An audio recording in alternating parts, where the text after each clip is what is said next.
and the wrong move. Please, please, for the good of our country and for community relations, will the government think again? As I have said, interfaith work is very important, and we are funding a number of organisations to do that interfaith work, and I won't repeat the names, I've already mentioned them. The reason that the decision was taken here was because, as part of the core governance of the interfaith network, there is a member of the MCB that government does not maintain relations with.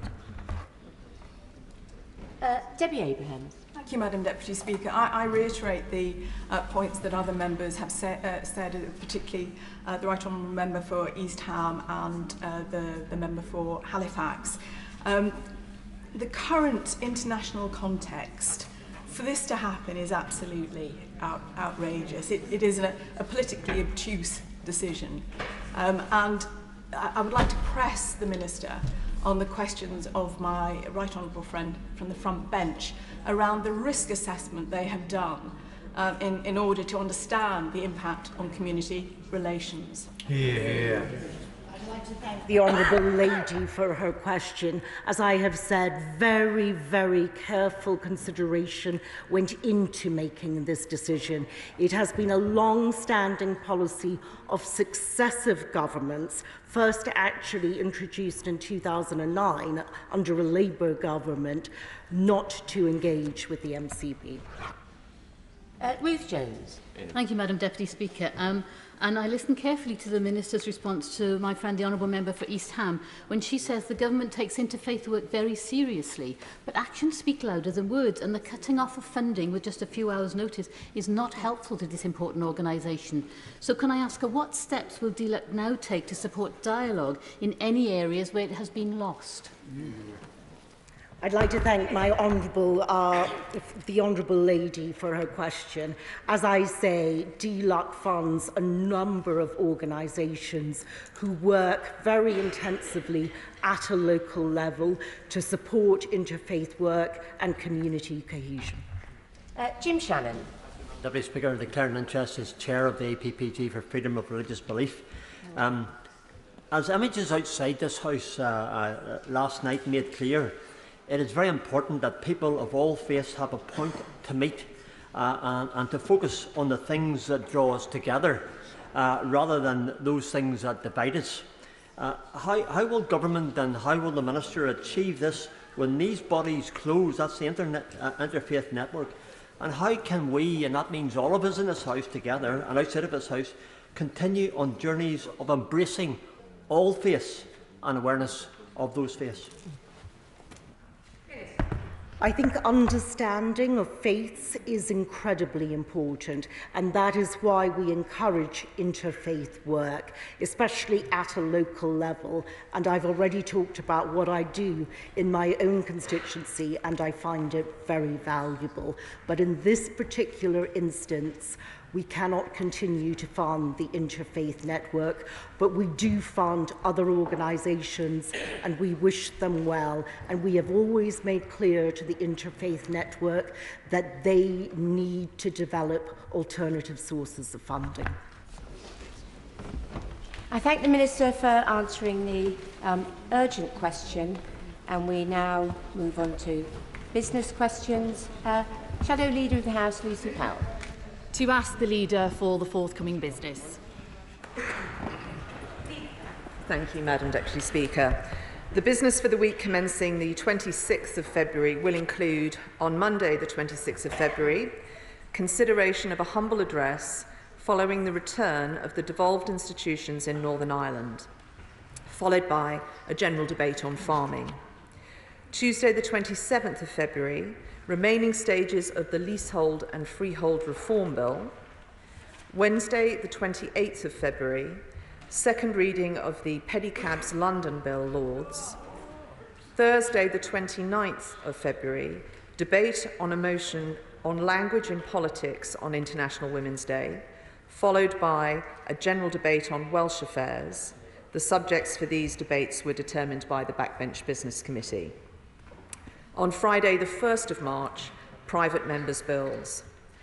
The provisional business for the week commencing the 4th of March includes, on Monday the 4th of March, a debate on a motion on risk-based exclusion following the recommendations from the House of Commons Commission, followed by a general debate subject to be announced. Tuesday the 5th of March, second reading of the Automotive Vehicles Bill, Lords. Wednesday the 6th of March, my Right Honourable friend, the Chancellor of the Exchequer, will deliver his budget statement. Thursday the 7th of March, continuation of the budget debate. Friday the 8th of March, the House will not be sitting. Thank you, Madam Deputy Speaker. Madam Deputy Speaker, yesterday was a very difficult day in the House of Commons. And for Mr. Speaker personally, as he did his utmost to do what he thought was in the best interest of the House. We should all reflect on how we got to where we got to and all accept our part in that. I welcome his desire to resolve these matters in discussions with us and across this House, and I'm sure that the vast majority of members accept his genuine and heartfelt commitment to this House and that he always has the best intentions in his decisions. I don't want to go over those issues now, except to say that I am grateful to him for seeking to enable the widest possible views being expressed. No one could have foreseen events unfolding as they did. As it was... Order. Let's not have a repeat of the behaviour last night. Can we listen to each other? Listen to each other with respect. With respect. It's not good to have this shouting at the Shadow Leader of the House. Calmness, please. Lucy Powell. Thank you, Madam Deputy Speaker. As you say, it really isn't a good look. I don't want to go over those issues now, except to say that I am grateful for him for seeking to enable the widest possible views being expressed, and no one could have foreseen that. As it was, with the Scottish National Party indicating they would vote for our amendment, along with many members from the benches opposite, it was right that it should be put. The government made an extraordinary decision to withdraw itself from the debate, raising a number of questions. However, let's not forget we were discussing the most serious of matters, that of life and death, war and conflict, and how we as a country and a parliament could play our part in bringing about a much longed for lasting peace based on a two-state solution. It is with regret, Madam Deputy Speaker, that at such a time we didn't show ourselves at our best, and that parliamentary antics were the story and not Parliament coming together with one voice, saying we want the fighting to stop with an immediate humanitarian ceasefire and a meaningful process. We can all reflect on that.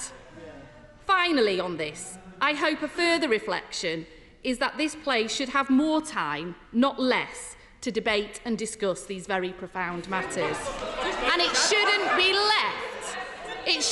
left to opposition day debates and urgent questions to get them aired in the first place. Madam Deputy Speaker, as we debate these important matters, a long shadow is increasingly cast over us. Threats, intimidation and security concerns. I mean, it's remarkable. I know it is of huge concern to Mr. Speaker too, and something which keeps him awake at night and is his first priority. And can I join him in praising the security team working to keep us safe? Of course, the legitimate lobbying of members is part and parcel of our job and our democracy. That at times can be robust too, and we can all disagree strongly. Yet we are increasingly seeing a line being crossed. I know members feel uncomfortable discussing their experiences for fear of attracting more unwanted attention, or because we don't want to come across as whinging when we have such privileged positions. But during recess, we saw another line crossed with the intimidation of a member and their family at their family home. Reports that other organisations will be targeting the homes of MPs ahead of and during the election have caused huge anxiety too. It's a totally unacceptable development. Oh, no noise for that one. Not just for MPs, their families, neighbours and staff, but it's anti-democratic and undoubtedly now starting to affect people's decisions and their behaviours. That is wrong, and we must do more to address it. So does the leader agree with me that the police should take a much more hardline approach to so-called protests taking outside the homes of members of Parliament? Can she confirm that police should use powers they have to stop such protests and confer the guidance we issued? Does she also agree with me that we need to look at the causes, not just the symptoms, of this sometimes toxic and febrile environment? First, that we have a duty to be careful with our language and how we conduct ourselves, how we challenge one another, and how we should avoid stoking division. Next, that more should be done with extra powers given to regulate social media and elsewhere to tackle the spread of mis- and disinformation, deep fakes and other dangerous material. And also, with the rise in anti-Semitism and Islamophobia and hate, can the leader confirm that the government will actually bring forward a hate crime and extremism strategy with some urgency? And finally, that the Defending Democracy Task Force should now have a broader remit to defending democracy from within our borders, and we should take a more cross-party approach as we head to what is likely to be a very testing general election. Thank you, Madam Deputy Speaker. First of all, can I join with all those who have paid tribute to Alexei Navalny, who, in the wake of an assassination attempt, returned to stand with his fellow countrymen against Putin's tyranny, knowing full well what that might mean for him and his family. He put his country and his countrymen before himself. Can I also remind the House that the government will again outline its position on the very serious matter of Israel and Gaza in a written ministerial statement soon? Can I say to the Honourable Lady opposite that I would join her firstly in her thanks to our security services, particularly those of the House authorities, in keeping us safe, and point to our record on adapting legislation to cope with the evolving nature of some pretty awful protests that not just MPs but the general public have been putting up with, the work that we have been doing in the House on social media, the new services in the House of Commons Library, and the Defending Democracy Task Force. It would be nice to have the opposition's support in those matters, in particular the legislation that we will bring forward in the future. I want to say that this House will never bow to extremists, threats or intimidation. It has not, it will not, it must not. And I would ask all honourable members not to do this House a further disservice by suggesting that the shameful events that took place yesterday were anything other than party politics on behalf of the Labour Party. Let me bring the House up to date. Two significant things happened yesterday, and I'm not sure all honourable members have clocked. Firstly, it fell to the government benches to defend the rights of a minority party in this House. If the Honourable Lady opposite cannot bring herself to reflect on the appalling consequences of her party's actions yesterday, if she cannot rise above the narrow and immediate needs of her weak and fickle leader, to duties to this House as its shadow leader, perhaps she might like to reflect on the damage her party has done to the office of the Speaker. I would never have done to him what the Labour Party have done to him. Secondly, we have seen into the heart of Labour's leadership. Nothing is more important than the interests of the Labour Party. The Labour Party before principle. The Labour Party before individual rights. The Labour Party before the reputation and honour of the decent man that sits in Speaker's chair. The Labour Party before fairness, integrity and democracy. In Rochdale, the Labour Party before a zero-tolerance policy towards anti-Semitism. Many of us knew this about the Labour leader. I saw it in his frustration of our country getting the best deal possible when we left the EU. The Labour Party before country. I have to tell the honourable lady opposite, the people of this country don't have a copy of standing orders of this House lying around their house. They haven't been chatting about parliamentary procedure over their cornflakes this morning, but they value fairness. They want the rights of all to be protected. They cannot abide bullies and cheats. They cannot abide people who trash our nation or fail to defend its interests or the institutions that protect them. We often, on this side of this House, rightly criticise the former leader of the Labour Party for the things he stood for and for being wrong on those matters. But I will tell you one thing about the former leader of the Labour Party. At least he thought he was right on those matters. The current leader of the Labour Party is quite happy to do what he knows to be wrong.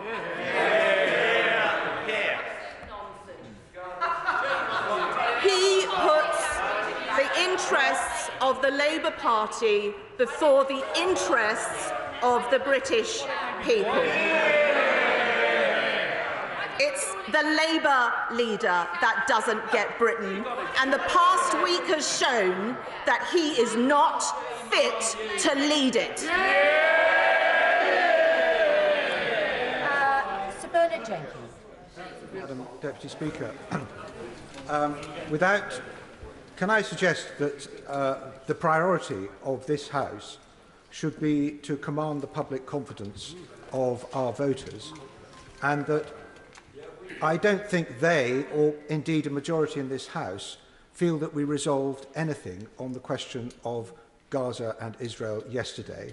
So can I suggest to my right honourable friend that the government should take up the suggestion of the shadow leader of the House and hold a debate in government time on a government motion so that every motion and every amendment can be considered. And that would draw a line under this matter. Well, can I thank my right honourable friend for his suggestion? I think it was an additional sad thing that what happened yesterday with regard to the Speaker happened on a day when the SNP were trying to hold an Opposition Day debate on the most serious of issues. I have heard what the honourable gentleman has said, and I will be speaking to business managers. SNP spokesperson Owen Thomas. Thank you, Madam Deputy Speaker. Now, obviously, yesterday was incredibly disappointing from our point of view in terms that was meant to be an opposition day. It's one of only 3 times in the calendar year where our party gets an opportunity to put forward our business to the House. And I don't think it was a surprise to anyone what we were coming forward with. We had been allocated an opposition day 4 or 5 weeks ago, and for very understandable reasons that had to be moved when the Northern Ireland Assembly was reconvening, so we totally understood why that had to be moved. And at that stage, there were conversations asking me when we'd see sight of the Gaza motion that we'd be bringing forward. So for anyone to suggest they didn't know that that was the topic that we might be coming forward with is quite extraordinary. Yeah. So when we actually got to that position, and on our opposition day, one of the very few times we do get to have our policy put forward, our voice was silent when our vote was not able to be taken. And that is incredibly disappointing for me and incredibly disappointing for the significant numbers of my constituents, and I know the constituents of my colleagues and other colleagues from across this chamber who wanted to support that motion. So could I ask the Leader of the House, given that effectively we did not get an opposition day yesterday, can we have an allocation of an alternative date for our opposition day, given that didn't happen? We lost, as others have said, a significant amount of time at the start of the debate, and because of the decision of the Speaker, unfortunately, Madam Deputy Speaker, we lost 40 minutes at the end of that debate. Yeah. And I'm sorry, but that meant that colleagues were cut short and some withdrew. So from that point of view, I would ask the Leader of the House what consideration she could give to that, and beyond that, what consideration can be given to the protection for the smaller parties, not simply being railroaded for political purposes one of either of the bigger parties. Now, where I do echo the comments of the Shadow Leader of the House, I think it's critical that all members of this place, whatever their position or status, are protected from bullying and intimidation. I think it's entirely unacceptable if reports are to believe that there is reporting across many media outlets that there was significant pressure put on Mr Speaker to come to his decision yesterday. And can I ask the Leader of the House what steps she is going to take to investigate these very, very serious claims? Because if there is anything of substance to these, that is an affront to any democracy where a party leader can direct decisions of the chair of this place. Now, Madam Deputy Speaker, as Chief Whip, I am involved in a number of conversations, as you know, on how business comes forward. And I had direct assurances that I would have a vote on the words of my motion yesterday. Everybody knew the potential outcome at the end of yesterday's debate well in advance. So to suggest that nobody knew that that was going to be the outcome is utter nonsense. The reason that we were in the position we were in was because the normal conventions and standing orders of this House were overruled against the advice of the clerks, and that only happened because the Labour Party wanted to get dug out of a hole, and it's unacceptable. Thank you, Madam Deputy Speaker. It is no secret to anyone that regularly tunes into these sessions that I frequently disagree with the Scottish National Party on everything that they raise in this chamber. But they have a right to say these things on the floor of the House and debate their issues. If I was able to speak in the debate yesterday, I would have been critical of how they brought forward the motion and perhaps their motives for doing so. But it is their right to do that.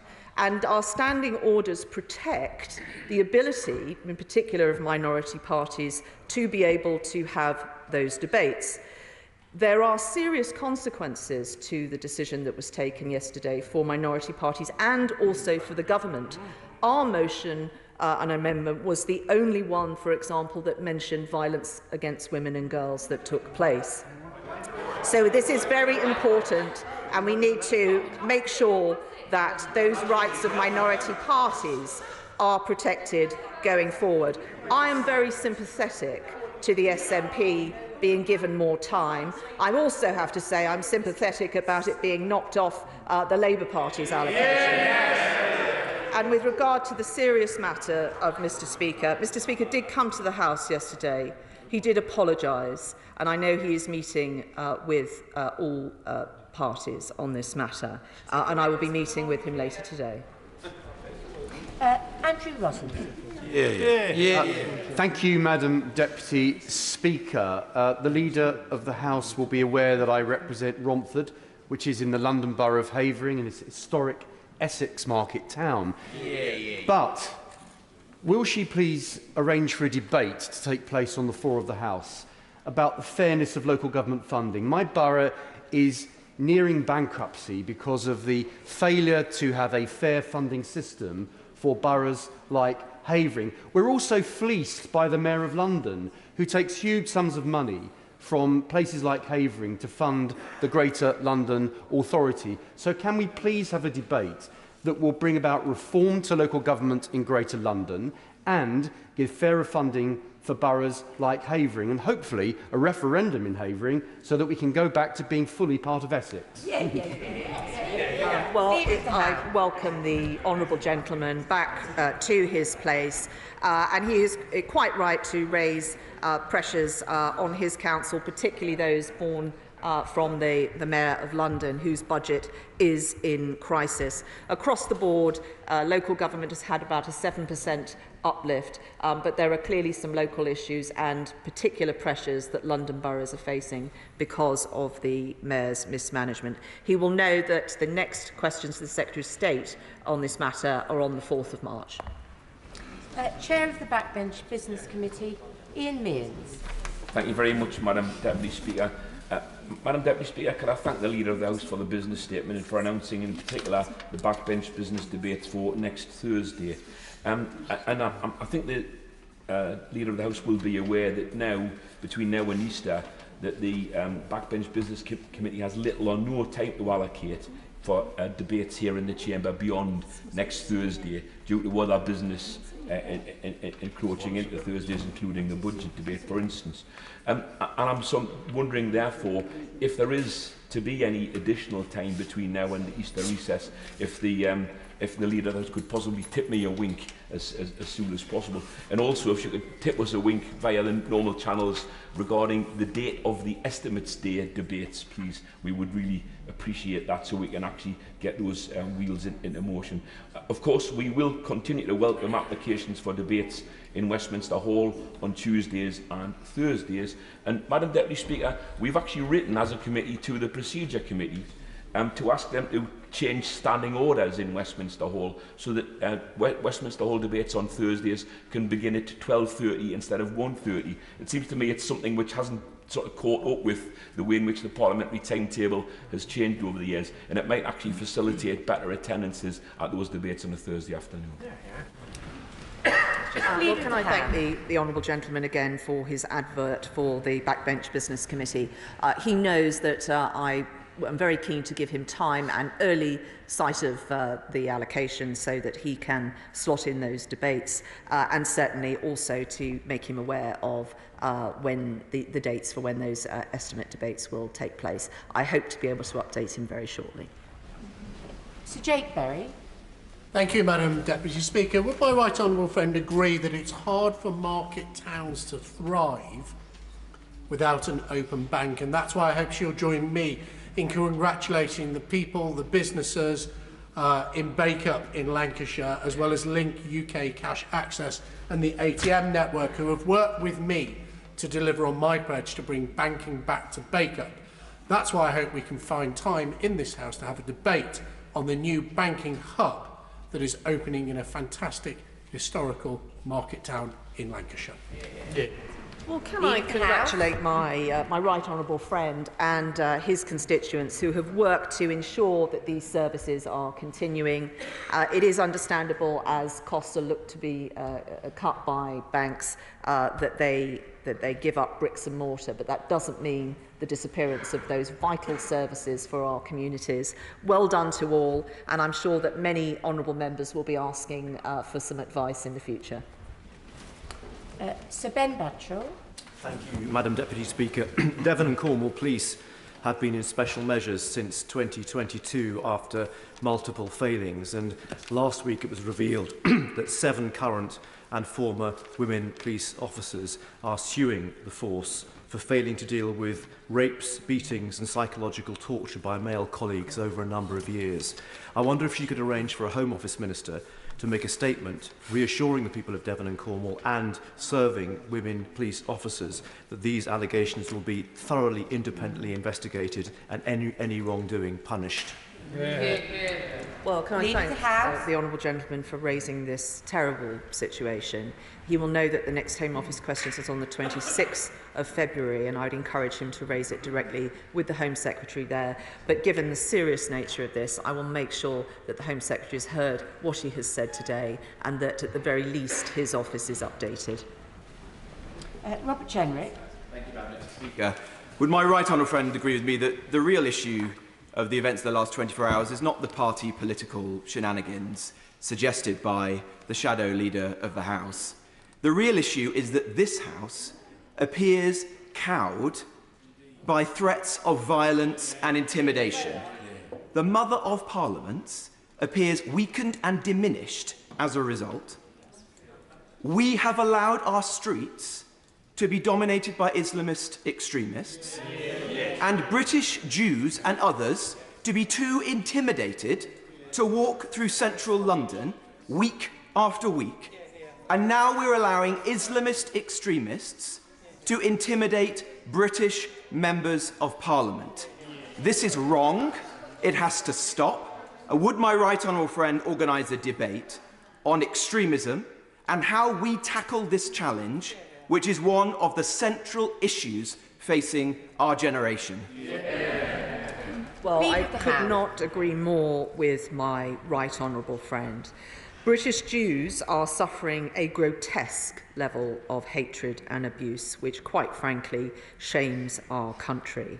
And he is absolutely right that there cannot be any tolerance or quarter given to those individuals that threaten and try and prevent members of Parliament conducting their business and honouring the obligations they have to their constituents to use their judgment when they come into this place. He will know that there is a tremendous amount of work going on with the House, with government, to ensure that we protect democracy and that we are protecting all communities in Britain. And I will make sure that the Home Secretary has heard his remarks today. Vicky, sorry. Sorry. Barry Shearman. Madam Deputy Speaker, thank you for that. This is quite a ticklish question in the sense that last night, I'm the longest serving member on this side. I've not seen scenes that we saw yesterday, I think only on one other occasion. Indeed, it was shameful, I thought, that the BBC had to blank off the proceedings at one stage from the crude and vile language that was coming from one end of this chamber. So I think, could I ask the Leader of the House, can we seriously review what went wrong yesterday and to get it sorted? Because I have every confidence. Can I allow to say we should learn from what happened yesterday rather than carry on the awful rowdy behaviour that we saw. But could I just get one little... This is about business questions. Can I have an early debate on those people up and down the country, mainly in the north of England, but also in Wales, that have been fleeced by lawyers and legal companies over cavity wall insulation, where people have got badly cavity wall insulation, and they are then being absolutely ruined and losing their homes because of predatory lawyers. Yeah. Leader of the House. With regard to the honourable gentleman's first point, I don't think there is any doubt what took place yesterday, and it was completely shameful. And I don't think there is any doubt about the procedural consequences of it. If members are still in the dark about that, the clerk of the House has provided some very clear advice. And I do want to take the heat out of this. I think that we do need to reflect on what has happened, but I can tell him, as Leader of this House, I will defend the rights of all members to air views and to, in the case of opposition parties, for their voice to be heard in this chamber. And it was to my great sadness that it fell to me yesterday to do that for this place. With regard to his other matter, I shall make sure the Secretary of State has heard what he has said.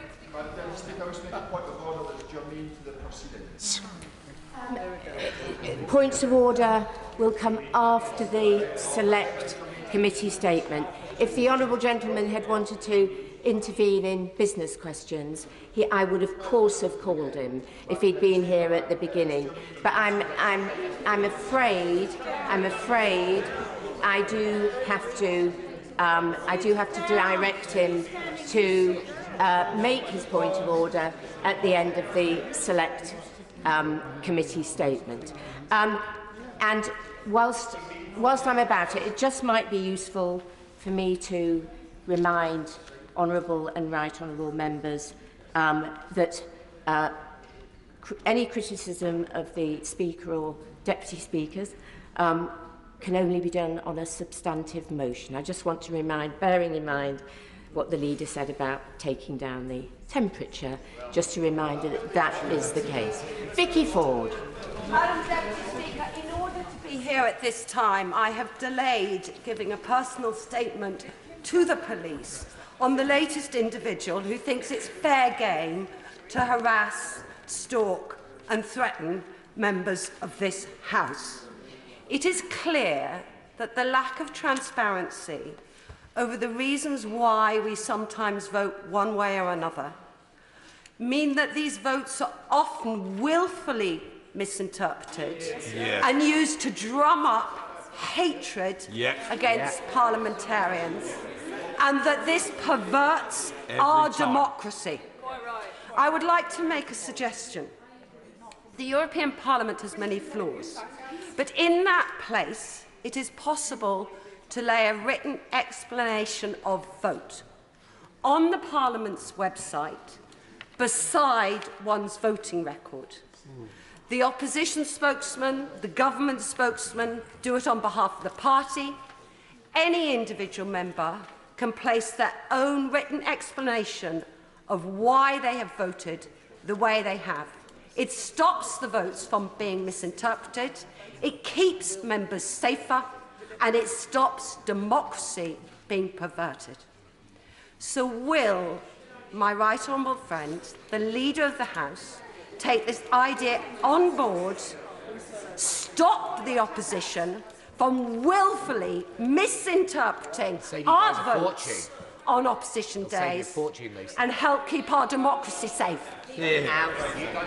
Well, firstly, I'm sure I speak on behalf of all in this House to say how sorry we are to hear that the Honourable Lady is having to endure the abuse that she is having to endure. As I stated at the start of this business statement, this House will never kowtow to extremists or intimidation, and honourable and right honourable members take their responsibilities in this place and to their constituents extremely seriously. I thank the Honourable Lady for her very helpful suggestion, and I shall certainly look at that.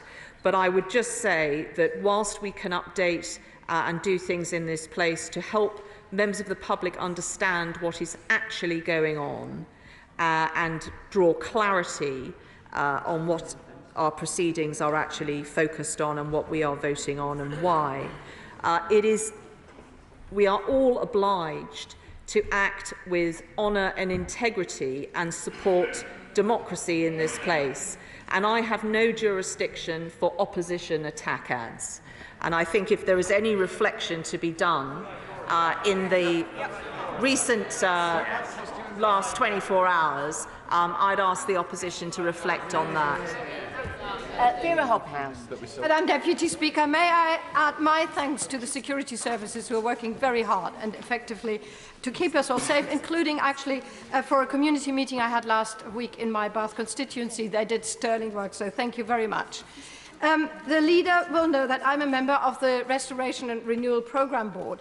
We all love this magnificent place of work and appreciate that we can work in this wonderful Palace of Westminster.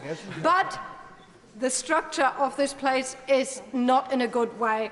And it needs, as we refer into our meetings, into our restoration and renewal meetings, as it needs open heart surgery. I'm talking about the structure of this building. For much of last year, myself and colleagues on the board were working hard to identify a short list of options for delivering R&R, which we felt would command the support of members across the House. It is frustrating, given all the work that we've put in, that we are still no closer to making progress. We need to maintain momentum and get on with R&R. When and how will members be updated on the options and proposals of R&R so that we can move forward and restore the buildings? I'm talking about the building and the important work that needs to be done in order to keep us and everybody who works here safe. Thank you. Well, can I firstly thank the Honourable Lady and all those who have been serving on both the Programme Board and the Client Board. The House will be pleased to know that great progress has been made. We've been able to get some real grip and granularity into the programme, and we also have a number of projects which we can just get on with whilst we are looking at decant options and other things that will take more time. The next Client Board meeting, she knows, will be Monday, which will look to take some of those decisions. But of course, this House needs to be cited on programmes that are going forward and those options, and it must have a say in those too. Sir Edward Lee. I think the Speaker was quite right to withdraw from the debate. The Leader of the House was right to withdraw from the debate when it was clear that conventions were being broken. And I think those who put pressure on the Speaker to break with convention, I think should reflect on their action. And if it was because members of Parliament could be intimidated or at risk for how they voted, that is even worse and actually quite frightening. But having said that, I think the Speaker has said he made a mistake, and the House relies on us having confidence in the Speaker. I think we should move on now, and I would recommend that we don't put in motions of no confidence, but that actually we restore our reputation as soon as possible by having a proper debate on a government motion where all amendments can be considered. Well, can I thank the right honourable gentleman, my right honourable friend, for what he has said and the tone that he has struck in saying it. The Speaker came to this House last night. He took responsibility for his actions. He apologised. He is reflecting on what has happened, and he is meeting with all parties. And I hope that everyone who was involved in those events yesterday and the consequences of them will also reflect on their actions and take responsibility for them. Alan Brown. Thank you, Madam Deputy Speaker. My constituent Charlie McCarroll's campaign for redress for victims of sodium valproate, and he fed into the Baroness Cumley's report, which as far back as 2020 recommended a compensation scheme. Now, another constituent, Jill McQueen's, contacted me. She states, "I will not be around forever. I need to know my children will be financially secure."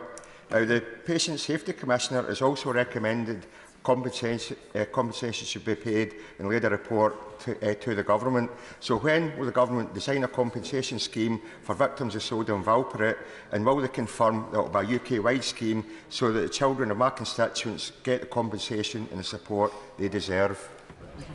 Can I thank the honourable gentleman for raising this question? I think this report has been quite recently published, and the Government has committed to responding to it very swiftly.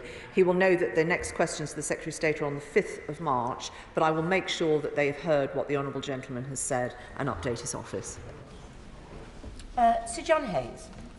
Speaker, the Leader of the House will have heard yesterday me ask the Prime Minister a question about food security and the threat to that, which is posed by a string of monstrous pylons which will run down the East Coast through some of the most productive farmland in the country.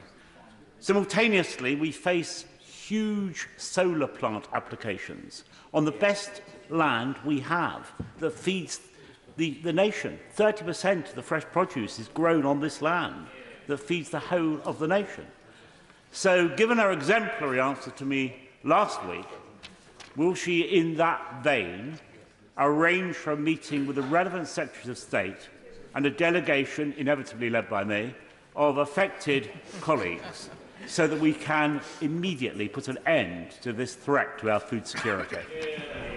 Well, can I thank my right honourable friend for all the campaign work he is doing on this very important issue. It is not just an important matter for his constituents directly affected by it, but of course it has implications for our food security if large swathes of high-quality agricultural land are not being used to grow food and build this nation's resilience. He will know that the next questions to the Secretary of State are on the 14th of March, but I will write this afternoon on his behalf and encourage a meeting with the Minister and all colleagues who are affected by this issue. Debbie Abrahams. Thank you, Madam Deputy Speaker. I have to say that I was ashamed to be a Member of Parliament last night. However, I understand that from what the Speaker has, or the Leader rather, has said this morning, that she is agreeing that we should be observing the Nolan principles, and I was going to ask about a debate on that matter. But given the Chair of the Liaison Committee and others calling for a debate on Gaza, could she confirm that there will be a debate on Gaza that allow all of us to vote, but on government time? Leader of the House.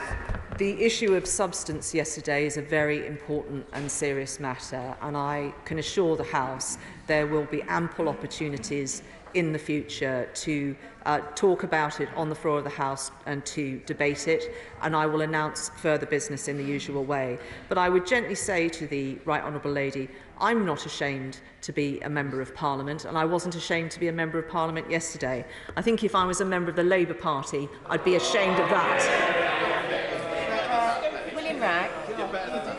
Thank you, Madam Deputy Speaker. And it is with regret that I've laid an early day motion in my name into Speaker. But can I ask the Leader of the House a procedural point that EDM continues to gather names this morning? Could she confirm from the dispatch box the process by which that motion can be brought as a substantive motion to the floor of the House to be debated and voted upon? Leader of the House. Well, the Government will always listen carefully to the views of this House, and the Speaker needs to command the confidence of it. And therefore, the future of the Speakership is a matter for members of the House and not the Government. But, of course, the Government will listen to any requests for debates in government time, and members will also know other routes to secure a debate. As I reiterate, Mr Speaker has made himself available to speak to all the parties, and I'm sure his door is always open to members individually too. Steve Bonar. Madam Deputy Speaker, yesterday I took the opportunity to pop into the Young Lives v Cancer event that was sponsored by my honourable friend from East Dunbartonshire. When there, I met a very inspiring young person, Amy, who was telling me about the obstacles faced by young people when they receive a cancer diagnosis. Closer to home, my dear Uncle Tommy has just received a terminal diagnosis and been given 4 months to live. He is facing that news with great courage, great determination, and with his usual sense of humour. I wonder if the Leader of the House would like to join me in sharing our best wishes with the whole House, with both Amy and my Uncle Tommy Aitchison back home in View Park, and if we can have a debate on the floor of the House for cancer outcomes for all people across all nations of the UK, because the reality is that we must do better from the start to the very end of people who have cancer diagnosis. Well, I'm sure that I speak for all members in the House when we send all of our good wishes and support to his family member and their loved ones at this very sad news that he has had. Cancer outcomes have improved dramatically over the last few years, thanks to our incredible science base, our third sector that supports that research so critically, and of course the work going on in our NHS and the organisations that support them. But there is more to do. I thank him for what he has said today, and all of our good wishes go to his family. Mark Francois. Dame Rosie. Collectively, last night was not our finest hour. But Mr. Speaker has apologised to the House for his role in what happened. He showed evident contrition, and I think we should respect that. If we err in this chamber, we're expected to apologise to him, and we hope he will accept our apology in good faith. I think we should pay him the same courtesy. Speaking purely personally, I well remember everything that the Speaker did to help me and all of us when our great friend, my best friend, was murdered, as it happens, by an Islamic extremist who told the trial he did it because of the way David had voted in the House of Commons. Mr. Speaker went the extra mile for all of us to help us all deal with that tragedy. Look at that plaque behind me.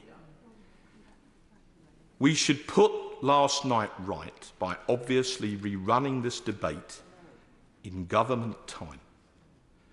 Mr. Speaker is a decent man, as the leader said. He is not the villain here. We should rerun the debate, and he should rightfully be in his place in that chair presiding. We are lucky to have him. Aren't we? No. Can I thank my honourable friend? Can I thank my honourable friend for what he has said? I think there is no need for me to add to what he has said. He said it very well. Stephen Doughty.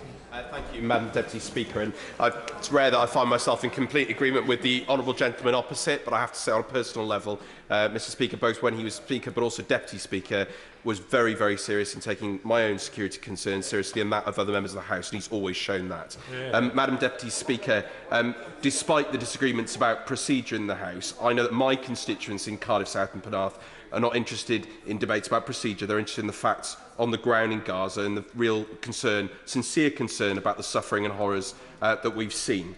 And in that regard, I wonder whether the Leader of the House could get for all members of the House some urgent guidance and updated guidance on how all of us are able to respond to concerns being raised by constituents who have family in Gaza, because many of us have been trying to deal with individual cases and supporting other colleagues, and guidance for those who are British citizens trapped in Gaza, those of allies in other countries that we might have good diplomatic relations with, and those who do not have citizenship of other places. What can be done to support those who, for example, are being denied healthcare or in really perilous situations for their lives? We need some urgent guidance so that we can all help and actually deal with the real issues, which is the suffering and horrors that we see in Gaza.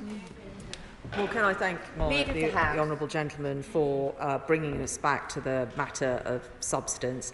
He will know that I have worked with the Foreign Office and particularly the consular teams to make sure that members of Parliament have information, and particularly during recess, where they can get information fast if they are dealing with cases where people are particularly in peril or in immediate danger. I shall touch base with the FCDO after these questions and make sure that all of that advice and guidance is up to date and with members. Wayne David. Thank you, Madam Deputy Speaker. My fault, I was distracted. Bob Blackman. Thank you, Madam Deputy Speaker. I've been very pleased to help obtain additional funding for urgent A&E services at Northwick Park Hospital, which many of my constituents rely on for their health care. But collectively, Northwick Park, St Mark's, Central Middlesex and Ealing hospitals now have a collective backlog of some £56 million worth of urgent repairs that have got to be carried out. It is clear that this is a case across the country, that our hospitals are crumbling. We need to have a debate in government time on what we can do collectively to ensure we have the medical facilities in this country that our public demand, quite rightly, and we have the duty to provide.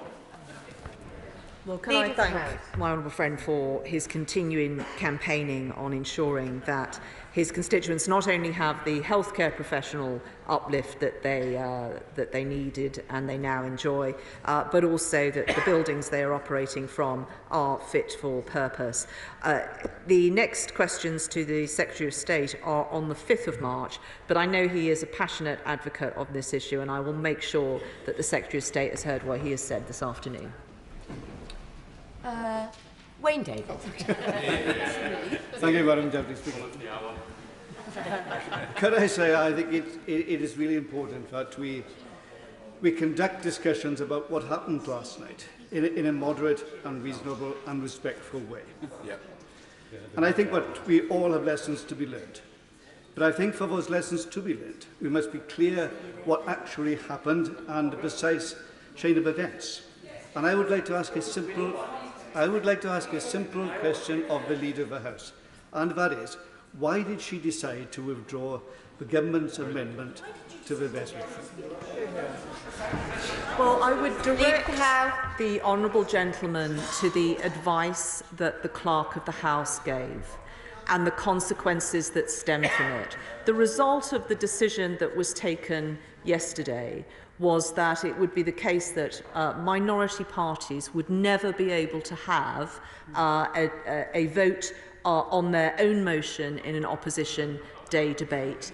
It was a break with procedure of this House, and I know that there are conversations going on between the Speaker and the Deputy Speakers about how we can ensure the office of the Speaker is never put upon again in the way that it was yesterday. We all know what happened yesterday. If the honourable gentleman is not aware, he should talk to his front bench. The most worrying thing that comes out of yesterday is that members of this House were being intimidated in relation to what they say and how they vote because of fears about the physical safety of themselves, their staff and their family. Added to that, we have a climate of hardline support, which has seen anti-Semitism on the streets of our capital city, and my constituents from the Jewish community feeling intimidated about coming into the centre of London. So can we have a debate on what we do to address this climate? It is intolerable. We cannot go on like this. Can I thank my right honourable friend for raising this very important point? I think it is beneficial to have an airing of these matters, to also ensure that we are focusing the services of the House and also other resources such as the police to protect members of Parliament going out and performing their daily duties for the people that sent them here. I know that it is very often the case that people like to beat up on members of Parliament and what they do, but we are sent here by the British people. What we do protects their interests, and we have to be free to use our judgment and vote in the way that we think is in their interests. Anything that interferes with that is an assault on democracy, and we need to ensure that members and the public can go about their daily lives and do their duty for their country without intimidation or worse. David Linden. Thank you very much, Madam Deputy Speaker. May I ask the Leader of the House, if we are to believe the Speaker of the House of Commons that his selection of amendments yesterday was to give the widest possible debate, can she answer why it was that he did not select the Lib Dem amendment? Because the reality is the SNP were stitched up with a deal with the Labour Party yesterday, and does she, like me, share a degree of incredulity that a Speaker who insists that you cannot speak in this place without a tie on now wants us to move on and modernise? Leader of the House. Well, I thank the honourable gentleman for his question. It does afford me the chance again to direct members to the clerk's advice. Anyone that is peddling the line that this would have led to a wider debate has not read that advice. Dean Russell. Deputy Speaker. Last year I met with Watford Hackney Carriage Association to discuss the challenges they face for our brilliant taxi drivers, particularly following the closure of Prism nightclub in Watford in January, which was a devastating blow to the local taxi trade. Can I ask my right honourable friend how I can encourage ride-hailing service companies like Bolt to consider including drivers from the Hackney Carriage Association in Watford on their black cab scheme, which would contribute greatly to the local nighttime economy? Well, can I thank my honourable friend for raising awareness and demonstrating that a thriving nighttime economy is vital for local taxi drivers, but also the reverse is true too. Could I encourage him to seek a debate where a minister will be able to hear his views? He knows how to apply for that. Our taxi drivers play an essential role in our communities, and he will know that the next transport questions is on the 21st. Tandasi. Thank you very much. Madam Deputy Speaker, many of my Slough constituents, including members of the Sikh community and local gurdwaras, have written to me regarding their serious concerns about the safety of protesting farmers in their attempt to march towards the Indian capital, New Delhi. Yesterday, a protester was killed during a reported standoff with the police, wherein the cause of death was, and I quote, a bullet wound to the head. The Punjab Health Minister confirmed that a second boy had also sustained a bullet wound, but luckily he has survived, with another 13 being treated for injuries in hospitals. And today, the BBC have reported that Twitter, admitted to being compelled against their wishes to take down legitimate posts and accounts of activists. So does the Leader of the House agree with me that freedom of expression and the safety of protesters and their human rights must be protected? And what representations has the government made to its Indian counterparts to that effect? Leader. Well, thank the honourable gentleman for raising this very serious situation. Of course, the government does support the right to protest and to be able to do so in safety. I shall make sure that the Foreign Office have heard his concerns and ask the relevant minister to get in touch with his office. Ian Littlegranger. Thank you very much, Mr. Speaker. It's good to see you in the chair, sir. Can we have a debate, please, on rogue councils? Mid-Devon District Council, and I've talked about this many times, has now threatened its former leaders, not of our party but other parties as well, with legal action for disputing what has gone on with the Three Rivers development. There has been a lack of scrutiny and a lack of accountability. This is millions of pounds, not thousands. A share of the scrutiny, believe it or not, had a party on public funds. The chief exec is up to his neck in this. The leader of the council, who, as we know, packs perfume for a living, is unprepared to do the work that a council leader should do, regardless of persuasion. Can we please have a debate in government time about council's responsibility for dealing with situations that have gone wrong and not trying to sue members of their former colleagues who are trying to do their job? Leader. Well, the honourable gentleman is very diligent in pursuing these matters at all opportunities, including business questions. I would suggest to him that this is perhaps best raised with the Secretary of State on the 4th of March in questions. Jim McMahon. Thank you, Mr. Speaker. There's a lot been said about the events of yesterday, but let's not forget that the outcome was that this Parliament has made a very clear mandate in terms of our position on a ceasefire in Gaza, and that's very important. Now let me move on to a constituency matter for the Leader of the House, if I may. People in Oldham work very hard for the house, for their family to live in, and they expect security for that. But some are having the roof literally taken from over their heads, including Mr. Potter through an agreement with a shade greener, a solar installation company. Thousands of people are affected by companies who weren't clear about the terms and conditions and are now taking out loans on the properties, making remortgaging almost impossible.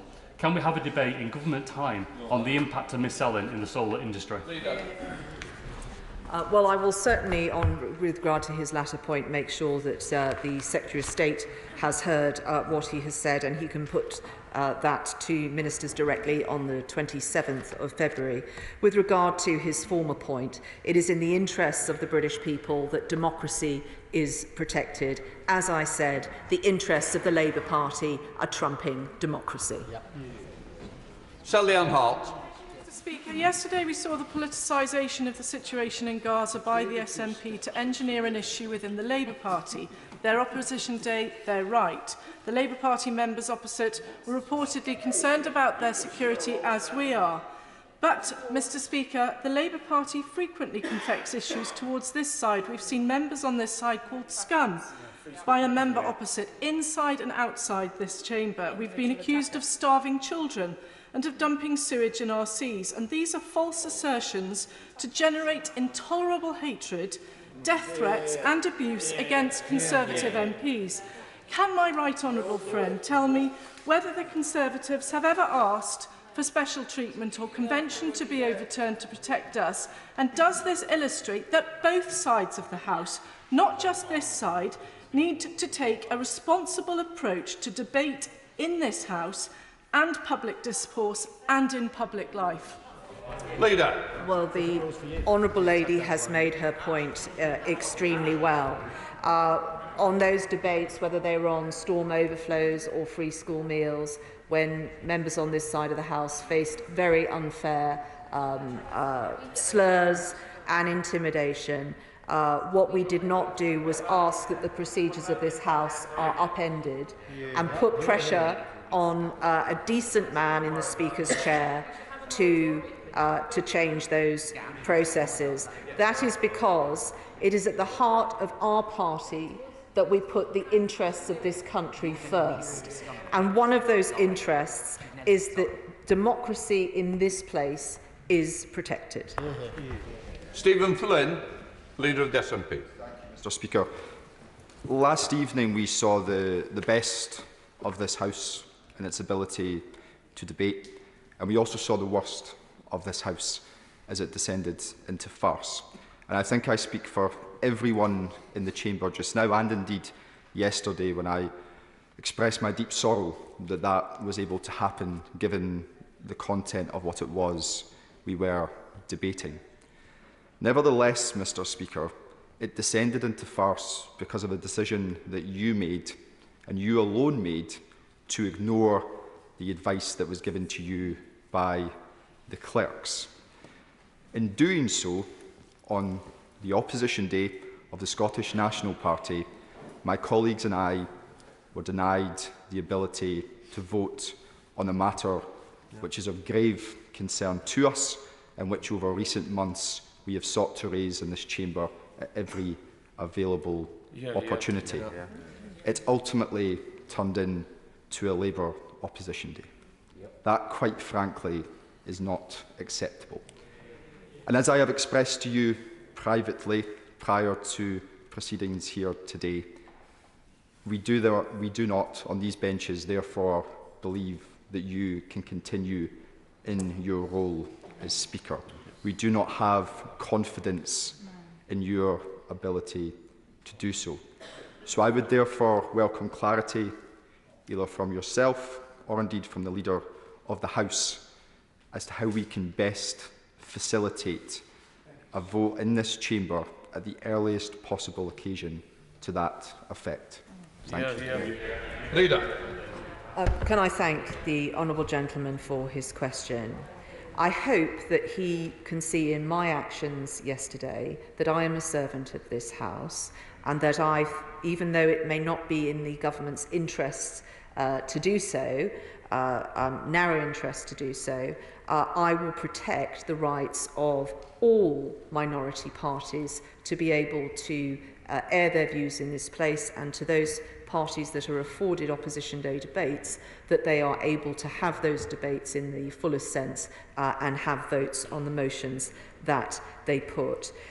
We create the rules of this House, and the Speaker serves at our behest. I think, given the range of views that have been expressed on the floor of the House today, many interventions being supportive of the Speaker and pointing out the pressures that were put on him yesterday, that we take time to reflect. Mr. Speaker has said his door is open to all parties and individual members, as is mine. But as I said, the government will listen to this House. I am a servant of this House, and I will do its bidding. I will also come in at this point. I will reiterate, I made a judgment call that didn't end up in the position where I expected it to. I regret it.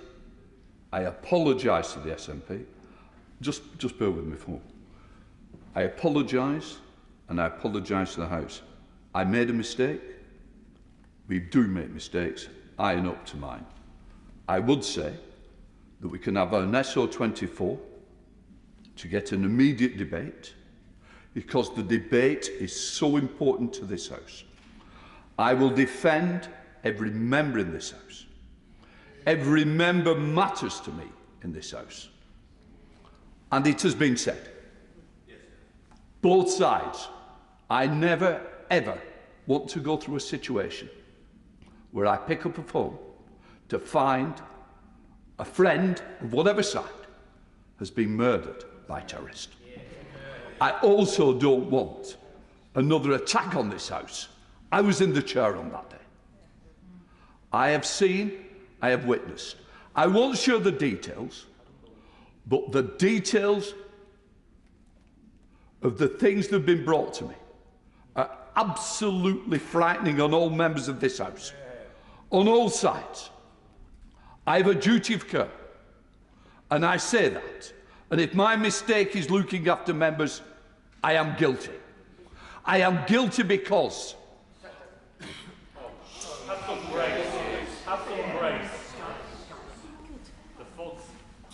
I have a duty of care that I will carry out to protect people.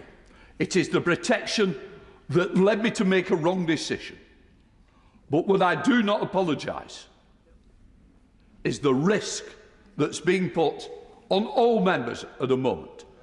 I had serious meetings yesterday with the police on the issues and threats to politicians, threats heading to an election. And I do not want anything to happen again. So yes, I will apologise. I always will when I make a mistake. I did. I offer an SO24. That is within my gift and power. But I will also say I will do whatever it is to protect anybody in this chamber or anybody who works in this House. That is my duty of care. Andrew Percy. Mr. Speaker, I was in Israel last week meeting with friends and survivors and hostage families, and I actually felt safer in Israel than I do in this country at this moment in time. And I have two reflections on that visit and on what happened yesterday. First of all, nobody in this House has any business, agency at all in telling the State of Israel where it is able to operate to seek to rescue hostages who are being raped by Islamic terrorists who hold them. Nobody has any business. Secondly, if we have a rerun of the debate we had yesterday, we will have exactly the same thing happen again, which is that members will not vote with their hearts because they are frightened and they are scared. And what do we expect? For months I've been standing up here talking about the people on our streets demanding death to Jews, demanding jihad, demanding intifadas, as the police stand by and allow that to happen. Last night, a genocidal call for from the river to the sea, Palestine will be free, was projected onto this building. That message says no Jew is welcome in the state of Israel or in that land. This is going to continue happening because we're not dealing with it. So if we have a rerun of this, can the leader explain to me what will be any different and how will members vote with their hearts and their consciences? Because too many will not at the moment because of the threats we're receiving, threats that are telling us to leave this country in some of our cases and telling us that they want us or our families to be subjected to pain and to death. Leader. Well, can I thank my honourable friend for raising this? I don't think there is any member of this House that has not come under threats and intimidation and increasingly death threats to them, but also members of their family as well. I know I have had many such threats, and other members have spoken about their experiences on the floor of this House. There are many things that we can do with regard to physical security, and I again thank the House authorities for what they did yesterday. And on the particular matter he raises with regard to the projections put on this building last night, that is being looked at by both the Speaker's Office, Parliamentary Security, the Metropolitan Police and Westminster City Council, who will be responsible for pursuing prosecutions in that case. But I would say again to all members of this House, we are elected here to carry out our duty and to take our responsibilities seriously. It is often a frightening task, but we cannot let this place be and ourselves change what we think is the right course of action due to those threats. If we do that, they will have won. And they will never win. We have to show courage, and our constituents need us to show courage on these matters. We must vote and do what we think is right. Andrew Bridgen. Thank you, Mr. Speaker. Despite there being a huge and growing public interest and concern over the issue of excess deaths, there remains on the front benches across this chamber a reluctance to engage with this issue, or in some cases even acknowledge it. So how convenient that this week the Office of National Statistics announced that they've suddenly found a large increase in UK population. Not newborns, Mr. Speaker, but older people. Where have these seniors been hiding for all of these years? The effect of this will be to suppress and mask the number of excess deaths. Can we have a debate on rebuilding trust in public health policy, and we won't do that by fudging the figures at the ONS, because now they're in complete conflict with those issued by other government departments, such as the Office of Health Improvement and Disparities. Leader. Well, I'm amazed that the honourable gentleman would ask of the government front bench for a debate whilst asserting at the same time that we will do everything we can not to have one. He knows how to apply for a debate. He has had many debates, Westminster Hall, adjournment debates. He is able to ask questions in this House. These matters are issues that many members on all sides of this House take extremely seriously, and I hope that the honourable gentleman in particular will reflect on what has been said on the floor of the House today about our conduct, about what we say about other members and the security consequences of doing exactly that. Nicky Aiken. Speaker, e-bikes and e-scooters are becoming increasingly popular as a mode of transport, but I'm very concerned to report that last year London Fire Brigade attended 155 e-bike fires, an increase of 78% on 2022. They also attended 28 blazes involving e-scooters. 3 people have lost their lives and approximately 60 people injured caused by these fires. Would my right honourable friend consider a debate in government time on e-bike and e-scooter safety and regulation? Leader. Well, can I thank my honourable friend for raising this very important point. She will be aware that London Fire Brigade in particular have issued new guidance alongside the guidance put out by the Department for Transport on both e-bike and e-scooter safety for users, and the government has also published guidance on the 1st of February this year on consumer safety when purchasing such vehicles. But she is right to point to the fact that this is an area where future regulation might be prudent, given that we don't want people to have to focus on these matters in the way that she has suggested. Dr. Matthew Offord. Thank you, Mr. Speaker. You are entirely correct that the level of intimidation against members is unacceptable. But it's also many of my constituents who have faced a level of anti-Semitism that we have never seen before. Now, it's very welcome that commitments to prevent anti-Semitism are heard in this place, but often actions undermine that commitment. And my constituents remind me not only of the calls for jihad on the streets of London and the Metropolitan Police refusing to do anything about it, they remind me about men driving through North London threatening to rape Jewish women and the CPS then declining to prosecute them.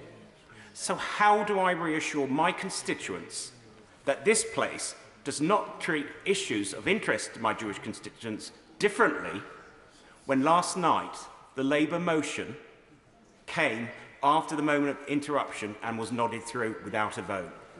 Leader. Well, on the matter, I know honourable members will be asking questions about what happened with regard to the vote last night. I can say to honourable members I have consulted with the clerks of the House and the vote stands because it is a matter for the chair. And I would encourage colleagues to go and talk to the clerks of the House to understand that more. But I fully appreciate the anger and disappointment from all sides of the House about people not being able to vote on particular motions or amendments last night and what happened after the moment of interruption. With regard to his substantive point, he is right. We have to end that climate that he describes. We have to ensure that every community in this country can feel safe.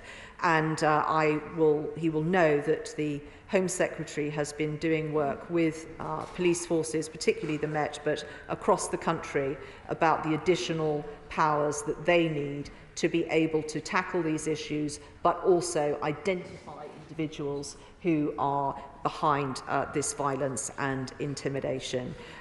He has updated the House on a regular basis and he will continue to do that work. We have to end this. Patricia Gibson. Mr Speaker, given the unprecedented breach of convention yesterday and the unseemly antics despite the fact that we were debating the very, very serious slaughter in the Middle East, will the Leader of the House make a statement setting out her view on the need for this House to have full disclosure on exactly what conversations took place between Mr Speaker and the leadership of the Labour Party amid grave allegations of the Labour Party engaging in dark practices and possibly even blackmail before this unprecedented breach of convention, which has very sadly undermined confidence in our Speaker? And does she not agree that this is very important in the interest of transparency? And can I press the Leader of the House further that will she ensure that the SNP will be allocated another opposition day so that we can air our views and have our vote and express our constituents' concerns about the slaughter in Gaza? Well, the Honourable Lady has got her views on record and I thank her for it. As I said, I am very sympathetic to the SNP being given additional time, and she will understand that I will announce further business in the usual way, but I'm very happy to talk to the Leader of her party. Therese Coffey. Deputy Speaker, yesterday I really do want to associate my comments with those of my honourable friend, the member for Chipping Barnet and for Hendon and indeed Brigg Hall.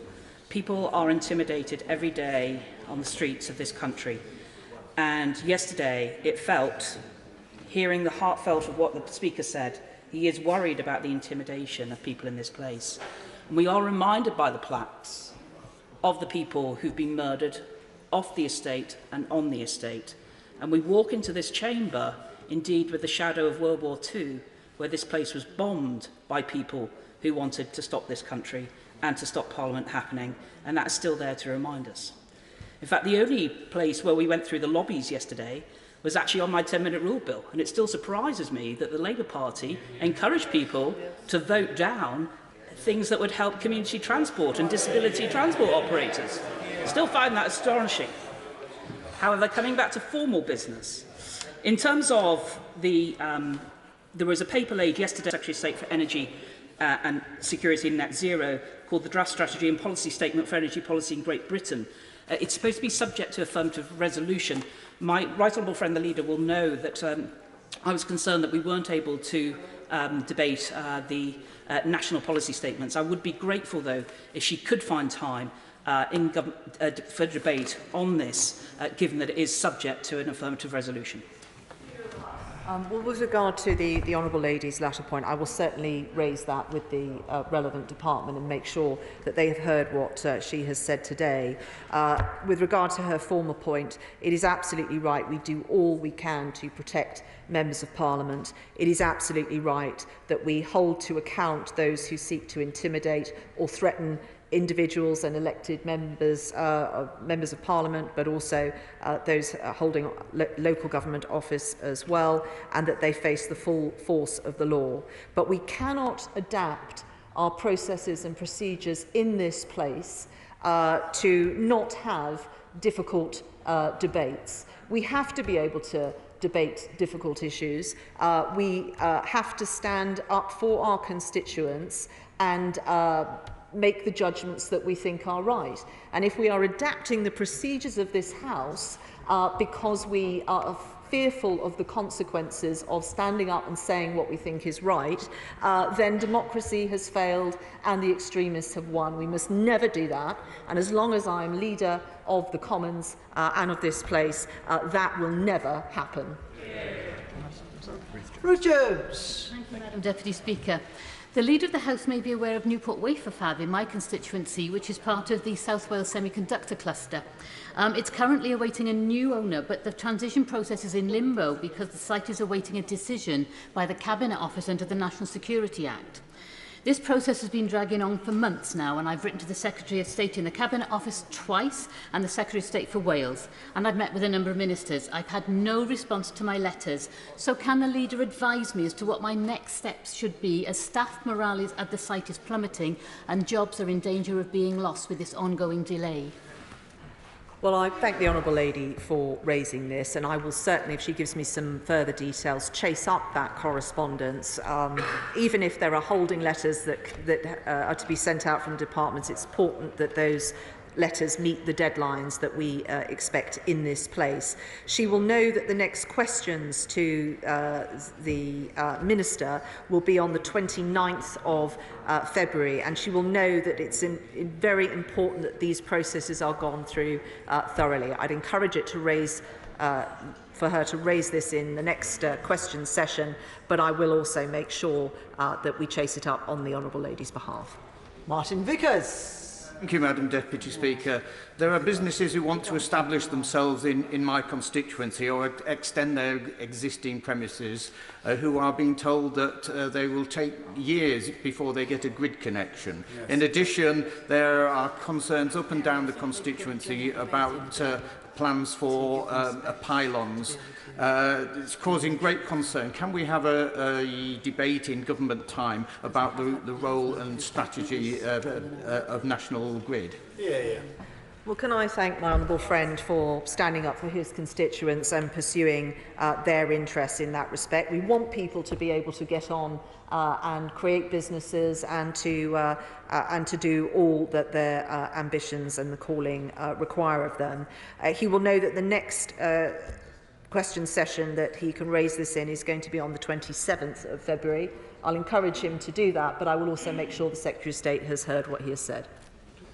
Gavin Newlands. Thank you very much, Madam Deputy Speaker.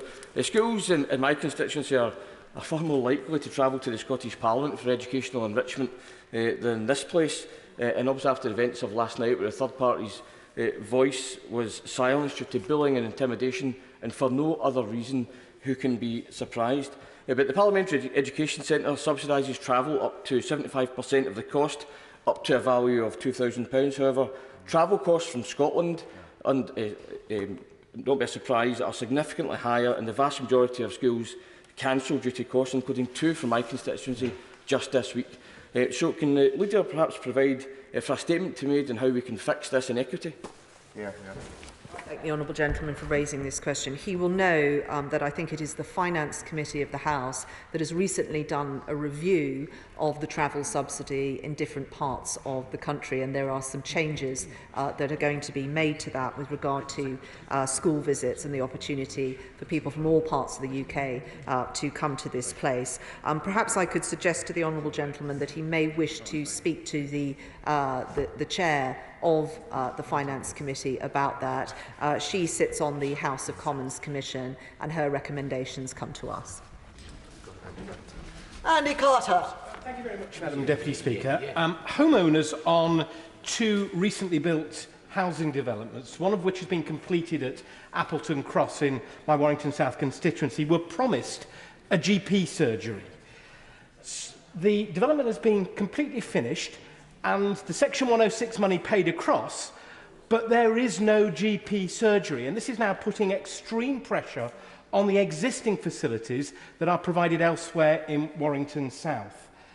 Can I ask the Leader for a debate in government time to look at how we can ensure that when planning permission is agreed and the infrastructure that is needed to go with it is agreed, that the local authority responsible for approving that planning permission ensures that the GP surgeries are delivered as required? Well, can I thank the honourable gentleman for raising this on behalf of his constituents. He will know that in the Government's Levelling Up and Regeneration Act, we introduced new powers to be able to create a new infrastructure levy to replace the existing system and of developer contributions. And it aims to generate more funding for infrastructure such as the honourable gentleman raises, GP surgeries, shops, for example, to mitigate the impact of that new development and make sure that new people moving into that area and increasing the population size, that their needs are served. We have committed to further consult on the design of that levy before drafting regulations, and he may wish to raise this directly with the Secretary of State on the 4th of March. Mary Glindon. Madam Deputy Speaker, will the Leader of the House kindly join me in congratulating North Tyneside Benton Dean Primary School for topping the national leaderboard for active travel when taking part in the charity Living Streets WOW Walk to School Travel Tracker. Working with Living Streets and North Tyneside Council since last October, Benton Dean School has reduced traffic outside the school gate and reached an average walk to school rate of 57%. And could she also ask the Transport Minister to support Living Street's call for a nationwide default ban on pavement parking to help improve safer routes for walking and wheeling to school, as it's now over 3 years since the government consulted on this issue? Well, I'm sure we would all join in the congratulations that the Honourable Lady has sent to her local school. It is a tremendous achievement, and I thank her for raising it. I will not only make sure that the Secretary of State for Transport hears about her asks on pavement parking, but also I will encourage him to send a letter to her local school congratulating them on their achievements. Dr. Ben Spencer. Madam Deputy Speaker, I'm very proud to represent historic Runnymede and Weybridge. And I was present in the chamber yesterday evening when 2 motions of great concern were passed without division. Now, I don't agree with the SNP on many issues, but I respect their position in this place as elected members of Parliament. And right now, it is on the record that the motions were passed unanimously, which, given clear vocal opposition, I believe misrepresents the will of Parliament. Does the Leader of the House share my deep concerns about the implications of this for our democracy and rule of law? And does she agree with me that opposition days must be upheld and respected in line with convention? Order. The shadow Leader of the House should not be shouting from the front bench. Just simply don't. Dr. Spencer. Thank you, Madam Deputy Speaker. Does she agree with me that opposition days must be upheld and respected in line with convention as an essential part of democratic operation of this House? And will she work to remedy the injustice of yesterday's debate? The House. I agree with my honourable friend, which is why the government took the actions it did yesterday. It is not in the government's advantage to facilitate debates which are likely to be critical of the government, but it is in the interests of our democracy that we do so, which is why we went in and did what we did to protect particularly the rights of minority parties in this place. As I have said earlier in this session, I fully appreciate the frustration at the recording of and how that vote was recorded yesterday. I have raised this with the clerks and taken advice. It is a matter for the chair, and I'm afraid to tell the honourable gentleman that it will stand as it is. Andrew Weston. Thank you, Madam Deputy Speaker. The Kellogg's factory in my constituency is an iconic reminder of the industrial heritage of Trafford Park. Like so many of my constituents, I was shocked and saddened recently to hear of parent company Kellanova's plans to close the factory. Given the devastation that this causes not just to my local community but in particular to those 360 Kellogg's employees who now face such an uncertain future, could we have a debate in government time on how we can safeguard manufacturing jobs in this country now and into the future? Well, I would certainly encourage the honourable gentleman to raise his latter point and the issue he's asking for a debate on with the Secretary of State at the next questions on the 7th of March. But I will also write on the honourable gentleman's behalf, if he has not already done so, to the Minister overseeing the Redundancy Service and also the Minister for Employment at the Department for Work and Pensions. They will be able to provide his office with support and help in ensuring that the interests of his constituents are taken care of and that they avoid hardship. James Grundy. Madam Deputy Speaker, we all face difficult votes in this House. I myself saw the consequences of one of those votes when, after an Opposition Day debate some time ago, my elderly parents were threatened with being stabbed to death. It's the first time I've revealed this information publicly, and I know that other colleagues on all sides of the House will have been facing similar threats recently. I think, though, when we do vote on difficult matters, we should all do so under the same set of rules. I think that is very important. I think that yesterday, certainly many on this side of the House felt that the changing of the order of business meant that whilst entirely legitimately Labour MPs were protected from potential threats of violence and murder, people on this side of the House were consequentially more exposed to such threats. Would my right honourable friend agree with me that we cannot continue like this? Such breaches of procedure are unacceptable. Everyone's rights in this House to vote in the way they would wish and their security should be equal across all benches. I completely agree with what my honourable friend has said, and I think he has made it very well. And I think that all members of this House, I hope, have got that message. With regard to intimidation, as I say, it is not just what is directed against us, it is directed against members of our family, perhaps most appallingly, honourable members' children as well. There have been many instances of that, and we will ensure that those individuals face the full force of the law. But I hope also, whilst others are reflecting on what has happened, particularly in the last 24 hours, those people who are also, whilst not committing a crime, are encouraging and giving licence to people on social media. They ought to reflect on their behaviour as well. Ashley Dalton. Thank you, Madam Deputy Speaker. I've been here in this place about a year now, and I've spent almost all of that year trying to get some progress on the issues of agricultural flooding and water management boards.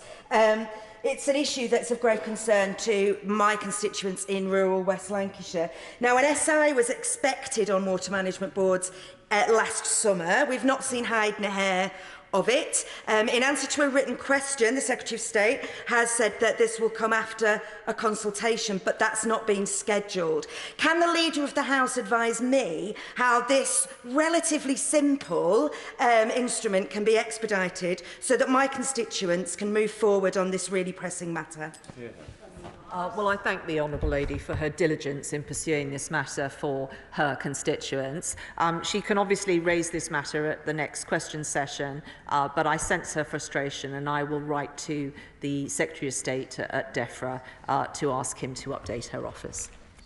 Simon Baines. Thank you, Madam Deputy Speaker. In view of the Labour Party hijacking the SNP's Opposition Day debate yesterday, can I ask the Leader whether we can have a debate in government time to discuss the role of the Standards and Privileges or Procedure Committee, and whether there should be an inquiry into the role of the Leader of the Opposition and his Chief of Staff and the Opposition Chief Whip in their roles in the Speaker overruling the advice of the clerks on yesterday's Opposition Day debate?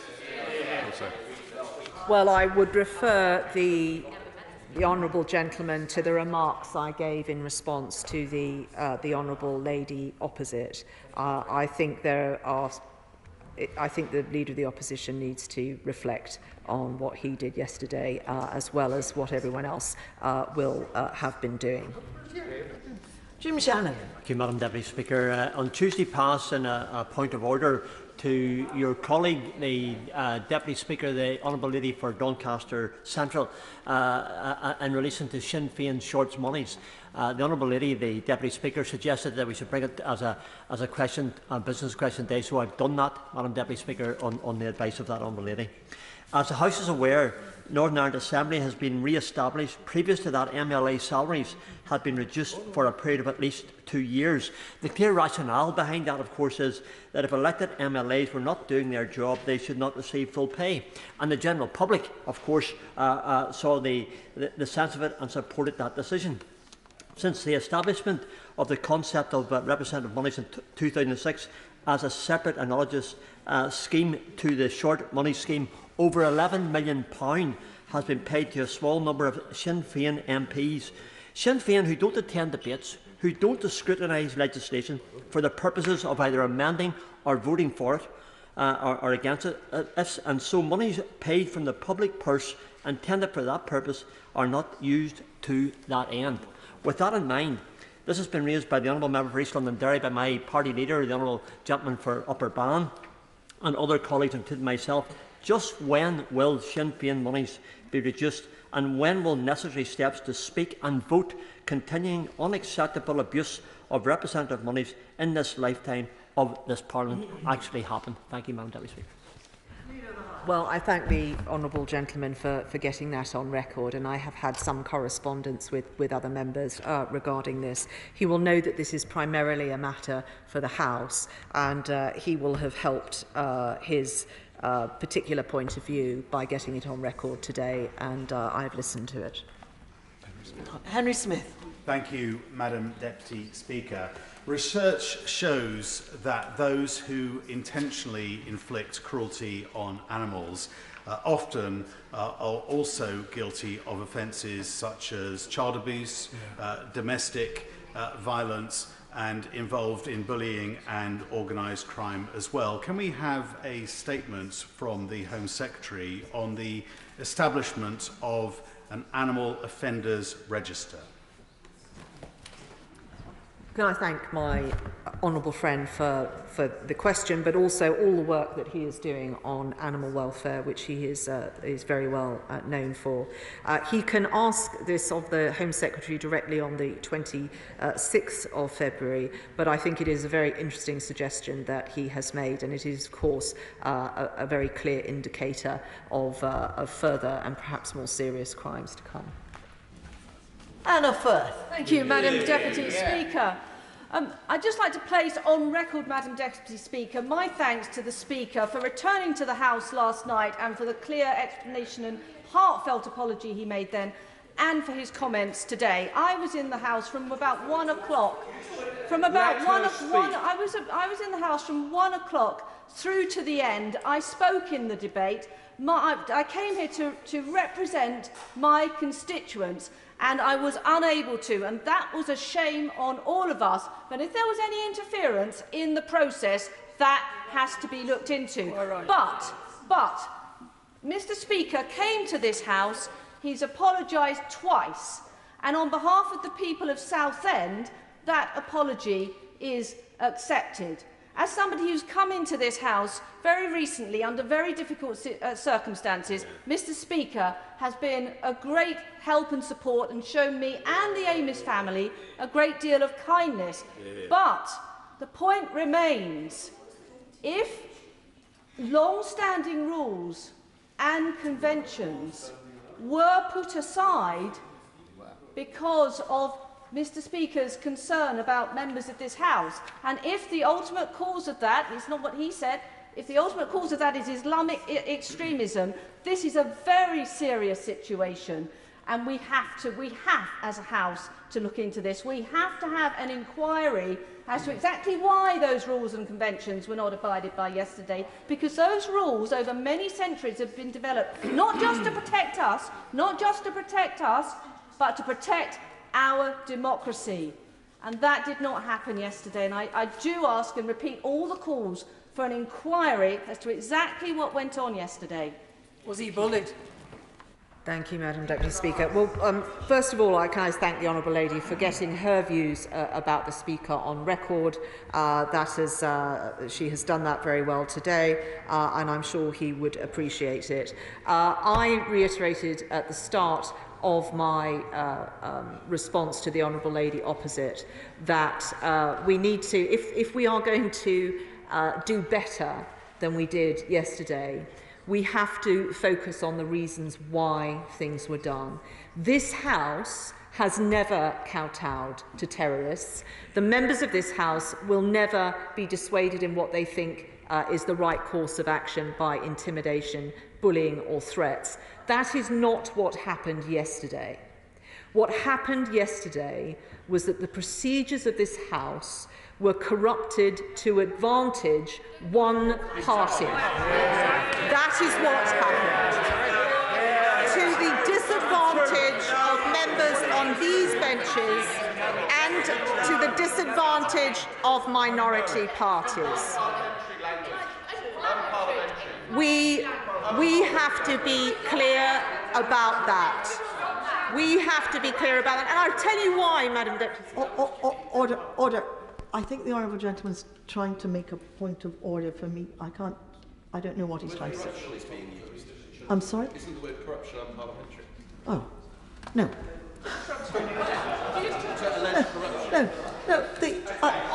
Look, please, it really is time to calm down and take the heat out of this.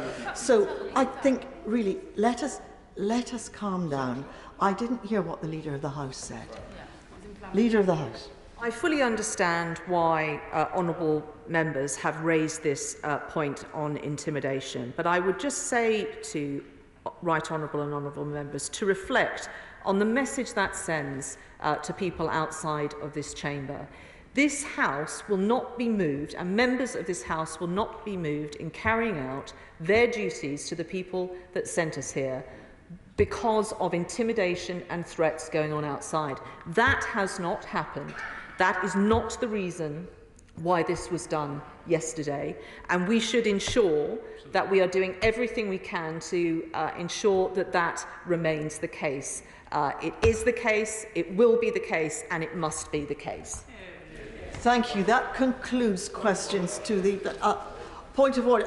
Mr. Blackman, points of order are taken after statements, but if your point of order relates directly to the business that we have just concluded, I'll take it. Does it? It does. Then I'll take your point of order now. Thank you, Madam Deputy Speaker. The long-standing convention in this place is that during oral questions, for the convenience of the House, ministers may choose to group similar questions to be answered together. When that happens, that's with the permission of the Chair, and by custom and practice, the individuals whose questions are grouped are notified by the department in advance that that will happen. Yeah. For 2 times now, my questions have been grouped when they've been lower down the order paper, and I've not been granted the courtesy of being able to ask my questions or been told in advance that that was going to happen. As a result of which, I haven't been present for when those questions have been called. Now, clearly, this is unacceptable on all sides, So could, through your good offices, encourage the Leader of the House to reinforce the view on departments that they must notify members in advance that their questions are being grouped? The honourable gentleman raises a very important point, and as it happens, I recall the first of the incidents that he describes because I was in the chair, I called him, and he wasn't there. And knowing that he is an assiduous attender of this chamber, I was very surprised, and the honourable gentleman then told me that he hadn't been here because he didn't know his question was grouped. There is absolutely no doubt whatsoever that members ought to be contacted and that the department ought to be sure that members have received a message that their question has been grouped. And indeed, grouping is with the permission of the chair. And it will be stopped if it's not properly carried out, I should think. Is the Leader of the House happy with that, or does she want to add? What he has said. Further, Leader of the House, further to the point. I've heard what the honourable gentleman has said. Madam Deputy Speaker is absolutely right, and if he wants to give me the details of the department, which I'm confident is not the Ministry of Defence, I will deal with it. Excellent. Point of order, Mr. Linden. If the point of order relates to this business. It does indeed relate to the proceedings that we've just had. I had hoped that Mr Speaker would be in the chair for this point of order. I did give notice to the chair that I would be making this point of order, and I've given notice to the Leader of the House. It is with a huge amount of regret, because I am somebody who likes to speak on a personal basis, that I have signed LED motion 412, indicating that I do not have confidence in Mr Speaker. Now, if my understanding is correct, he outlined today that his desire is to seek to allow the House to express its view. Now, the reality is that in the space of probably about 13 or 14 hours, scores of MPs, approaching I think 60 at the last check, have signed that early day motion expressing no confidence in the Speaker of this House. Can I ask you, Madam Deputy Speaker, to ask the Speaker to make clear to the Government that he has no objection to that motion of no confidence being tabled and allowing the House to express its view as he said he would? Because the reality is, whether we like it or not, the conduct of the Speaker of the House of Commons has raised wider questions. And the fact that 60 members of this House have indicated they do not have confidence in them means that that has now got to be put to a vote, and he cannot object to that. I thank the honourable gentleman for his very clear point of order. Let me clarify. He is asking me to convey to Mr Speaker the message that he has just given and the question he has just asked, and I can undertake to convey that to Mr Speaker. Thank you. Mr Clark-Smith, is the point of order directly in relation? Mr Clark-Smith. Thank you, Madam Deputy Speaker. On a point of order, further to the point of order that was made by my right honourable friend for North East Somerset previously, I seek your guidance as to why a division was not called yesterday. It was clear there were both shouts of aye and no, and it's clear from the standing orders that in this scenario a division should be called. I understand the honourable gentleman's concern, and I thank him for his point of order. I will simply say this. At the point just after 7 o'clock last night, when divisions were called, when questions were put to the House, the level of noise in this chamber and the amount of turmoil in this chamber made it impossible for the then occupant of the chair, my colleague, Madam Deputy Speaker, who was doing her best in very difficult circumstances to ascertain whether she could hear any calls of no. She has told me that she could not hear calls of no, and she acted accordingly. It's always very easy to go back in hindsight and examine what each of us might have thought happened, but I can assure the House that Dame Rosie did her very best in difficult circumstances, and that she thought she was carrying out and thinks, and I think too, that she was carrying out the wishes of the House at that time.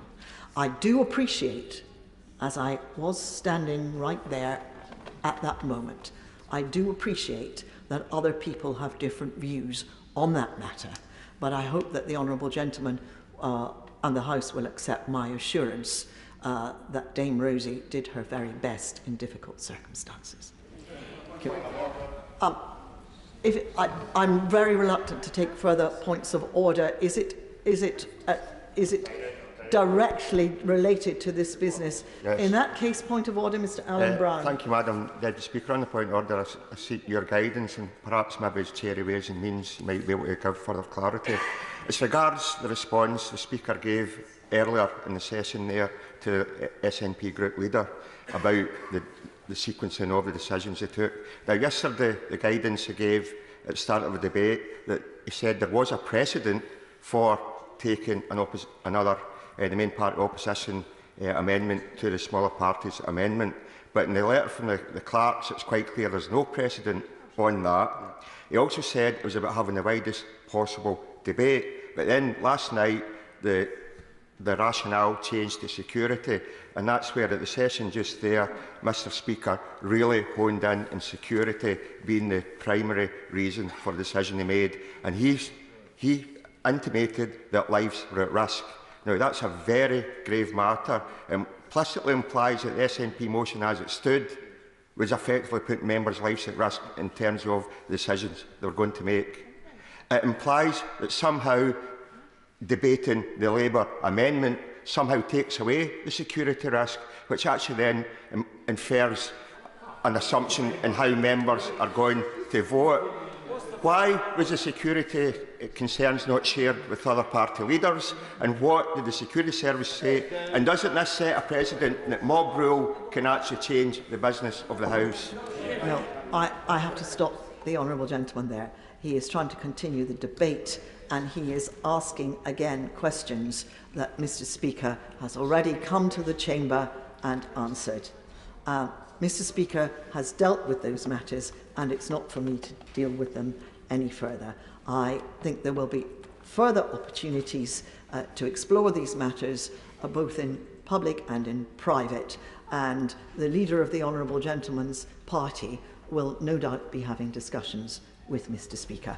But I'm not going to continue these matters. If, sir, it is another point of order directly relating to this business, I will take it now. Dr. Ben Spencer. On a point of order, thank you for taking my point of order, Madam Deputy Speaker. I think this is an issue of quite substantial constitutional importance, which I seek your guidance on.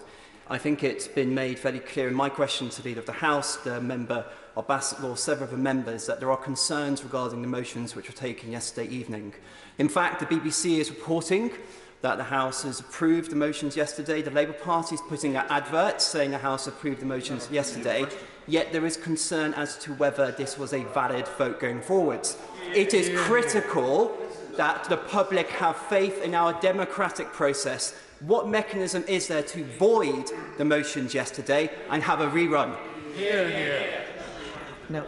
Well, once again, the honourable gentleman reiterates matters which have already been considered, and I plead on behalf of the people that we all represent that this matter should now calm down, and that tempers and anger should not be encouraged to flourish further.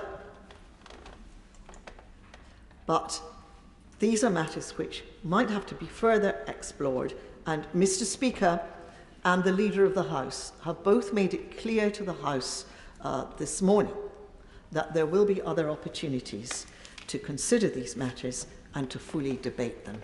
Now, I will take no further points of order on this, recognising that members on all sides of the House have strong feelings, most of which have been expressed, and I do now plead for calm. As we move to the statement on Ukraine, Secretary of State for Defence, Grant Shapps.